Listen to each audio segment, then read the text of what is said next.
In Pennsylvania, a judge has refused to block a tough new voter ID law from going into effect. The law requires all state voters to show valid photo IDs at the polls. Pennsylvania is a key state in the presidential election. Democrats say the law will make it harder for minorities, young people, and the poor to vote. Republicans say it's necessary to prevent voter fraud. NBC News Justice correspondent Pete Williams joins us with the very latest. Pete, good afternoon. Good afternoon to you. You know, this whole fight over photo IDs has been largely along the problem for both sides has been that it's a somewhat theoretical problem for both of them.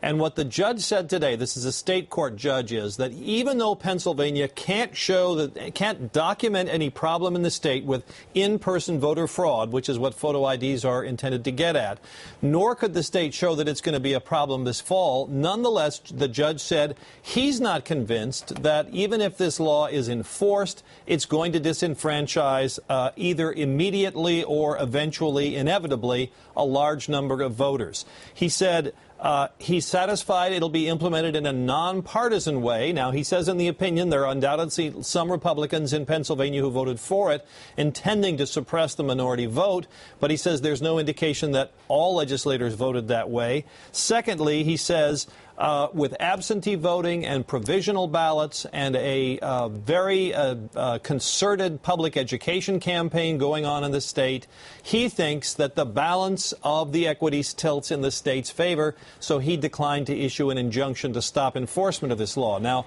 those people who think that it does violate the state election law are going to appeal. But if they can't win in the Pennsylvania state courts, it's basically over, because this whole legal challenge was aimed at state law, not federal law. So that's probably the end of it if they can't win in a federal appeals court. Pete Williams, thank you so very much.